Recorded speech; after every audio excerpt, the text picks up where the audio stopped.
Vamos lá. Dando continuidade, agora a gente está na parte 2 da hipertensão pulmonar persistente. Na parte 1 a gente relembrou um pouco a circulação fetal normal e o que naturalmente gera hipertensão pulmonar, né, ou hipertensão arterial, né, nesse caso é pulmonar, então resistência vascular e também volume, tá? Mas no caso de hipertensão pulmonar a gente trabalha muito com aumento de resistência, ok?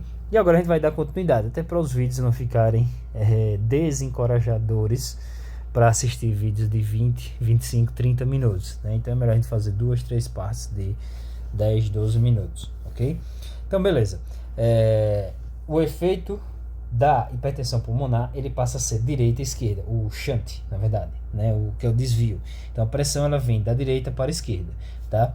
A pressão do nosso coração normal, ela é da esquerda para a direita. O shunt é esquerdo-direito. Só que tem septo aqui separando.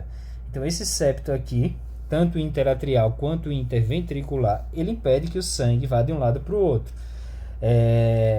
Mas se houver alguma comunicação, o esperado é que o shunt ele seja esquerda-direita, já que o lado esquerdo ele trabalha com pressões maiores do que a pressão da circulação do lado direito, ok? Mas na hipertensão pulmonar, você tem um aumento da pressão pulmonar e isso começa a fazer efeito direita e esquerda. Professor, todo RN que tem hipertensão pulmonar persistente, ele vai ter forame oval pérvio, né, ou a patência do forame oval, ele vai permanecer aberto? Nem todas, tá? Então, boa parte dessas crianças, elas têm sim uma patência do forame oval, ok? O que é que normalmente causa, né, a hipertensão pulmonar persistente? Uma das causas é que ela seja idiopática, tá? Não necessariamente em ordem, tá? Mas eu vou botar aqui. Uma das causas é idiopática. O que seria a causa idiopática? É desconhecida. A gente não sabe exatamente por que a pressão, os vasos pulmonares estão dando uma resistência maior. Isso gera maiores pressões na artéria pulmonar, tá? Uma outra causa é uma mal adaptação do RN ao nascimento, tá? Então, um outro fator é a mal adaptação, maladaptation, ou a mal adaptação do RN ao nascimento. Como assim? A criança nasce, mas ela nasce com algum outro problema, tá? Ela desenvolve algum outro problema. É muito comum algumas doenças, principalmente respiratórias, gerarem hipóxia ou hipoxemia pulmonar, e essa hipoxemia pulmonar ela faz aquela vasoconstricção reflexa, tá? Então doenças que que alterem a troca gasosa, né, que altere a relação ventilação-perfusão, elas poderão desenvolver hipóxia pulmonar e vasoconstrição reflexa, tá? Então o que é que a gente normalmente encontra? A síndrome da aspiração do mecônio, ou seja, a criança aspira o mecônio, tá? Então fica com o pulmão encharcado de mecônio.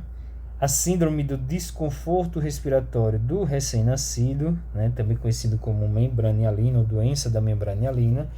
Então a criança muitas vezes criança principalmente pré-termo, elas não têm surfactante suficiente, os alvéolos fecham, né, isso gera hipóxia, fazendo vasoconstricção reflexa. Essa vasoconstricção reflexa aumenta a resistência vascular pulmonar, aumentando a pressão do lado direito do coração, ok?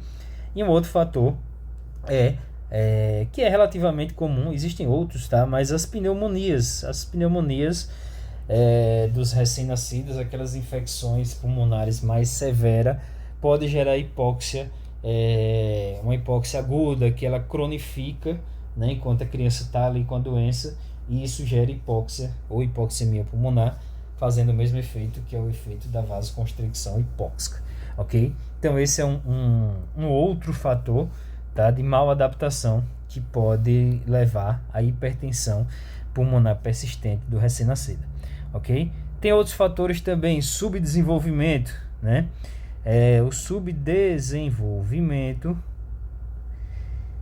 é um dos menos comum, ou seja, é quando a criança ela nasce com hipoplasia pulmonar. Então ela nasce com algum defeito do parênquima pulmonar, do tecido pulmonar. É como se ela nascesse sem um lobo pulmonar, por exemplo. Tá? Então a hipoplasia pulmonar ela poderá levar esses mesmos efeitos, né, da vasoconstricção reflexa, porém por um problema de subdesenvolvimento, o pulmão não se desenvolveu adequadamente. Outros fatores também podem causar, né, um deles é a obstrução intravascular, tá? O que seria essa... Opa, deitando aqui para ter espaço para escrever. O que seria essa obstrução? Então, pode ocorrer de ter trombos, né, polistemia ou alguns fatores de coagulação sanguínea, tá? Então, tromboembolismo pulmonar. O que seria o tromboembolismo pulmonar? É quando você tem um trombo na circulação pulmonar, tá? Então, você pode, tipo aqui, ó, nessa imagem aqui você tem a imagem de um trombo. Aqui você tem um trombo, tá? Você está vendo aqui esse trombo aqui. Então, às vezes você pode ter trombose na circulação pulmonar, e aí o ventrículo direito ele passa a ter uma resistência maior, porque é como se a artéria tivesse fechada aqui, e ele precisa gerar pressões maiores para poder o sangue circular entre o alvéolo pulmonar, né, e a própria circulação. Tá? Então, problemas de trombos podem gerar hipertensão pulmonar persistente, tá? E um outro problema que também ele está relacionado, na verdade, com os problemas idiopáticos, que é um aumento na produção de algumas endotelinas, tá? Então você pode ter um aumento nas endotelinas. O que seria endotelina? São substâncias que agem no endotélio do vaso. E aí tem algumas dessas substâncias que, como a norepinefrina, que elas podem estar aumentadas, tá? O aumento dessas substâncias, que é como a norepinefrina, que ela tem o efeito de contrair a musculatura dos pequenos vasos pulmonares, tá? Então ela é uma substância que faz vasoconstrição. Ela é produzida pelo próprio tecido vascular, tá? Para poder os vasos fecharem, abrir, à medida que a gente vai redistribuindo sangue ao corpo de acordo com nossas necessidades.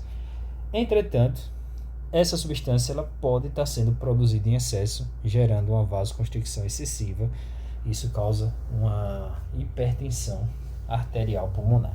E a endotelina ela pode também, né, o aumento dessa substância, se encaixar aqui nas causas idiopáticas, tá? A professora mais idiopática que a gente não conhece, sim, a gente não sabe o que está fazendo essa substância aumentar, né? A gente sabe que tem alguma coisa ali, mas não sabe o porquê, né, que isso está ocorrendo, ok?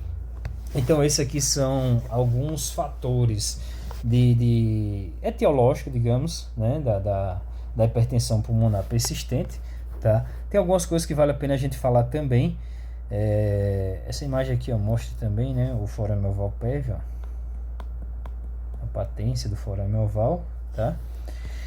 Muito comum em hipertensão pulmonar persistente, já que você vai ter o efeito shunt direita e esquerda mesmo após o nascimento.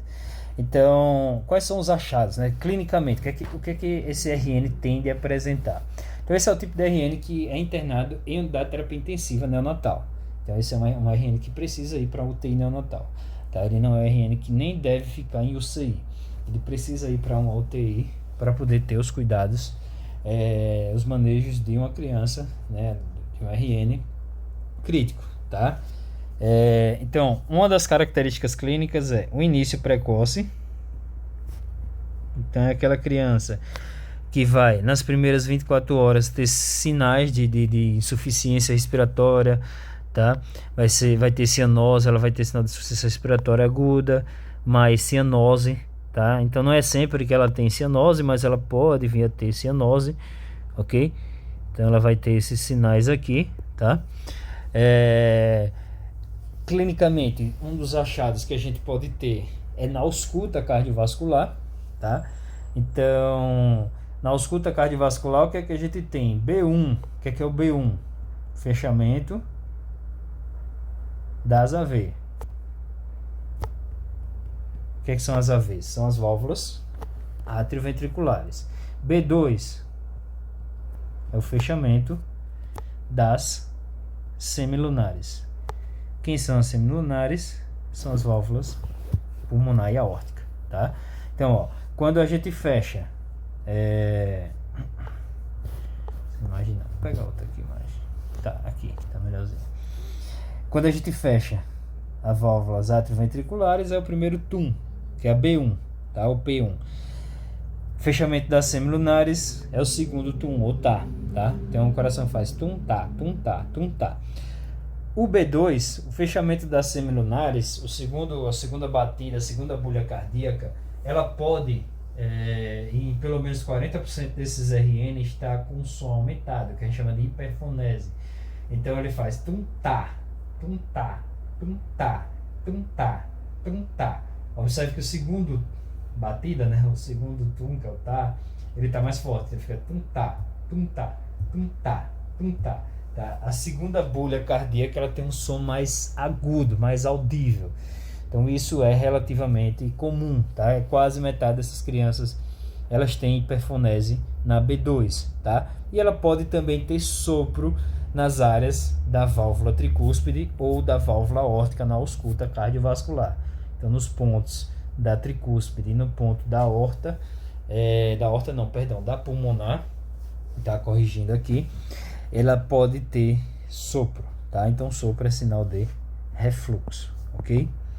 Beleza, então isso é um outro achado clínico, tá? Dessa criança, né? Desse RN. O ecocardiograma ele vai ajudar muito também, tá? Então o ecocardiograma ele vai ajudar, por quê? Porque o cardiograma ele consegue ver se tem o efeito shunt direita e esquerda de maneira mais objetiva.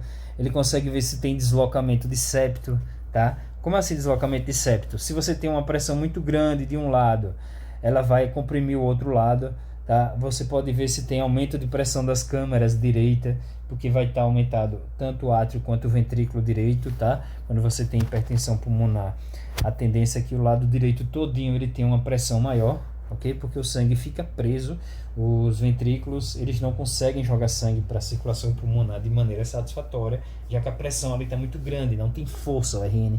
O ventrículo direito é pequeno, não tem força para vencer altas resistências, tá? É óbvio que existem graus diferentes da hipertensão pulmonar persistente, tá? Aqueles RNs que têm hipertensão pulmonar associada a cianose são RNs mais graves, mas é uma patologia que tende sim a levar a insuficiência respiratória, é importante, ok?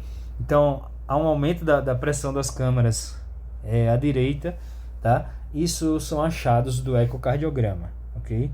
Então, deixa eu botar aqui sopro na tricúspide ou até mesmo na pulmonar ou pulmonar. Isso aqui é visto na ausculta cardiovascular. Qual o manejo desse RN, tá? Então, eu vou dar um break, fazer em 3 partes para não ficar demasiadamente longa, para a gente falar do tratamento, os cuidados que é feito com os recém-nascidos que desenvolvem, né, a hipertensão pulmonar persistente.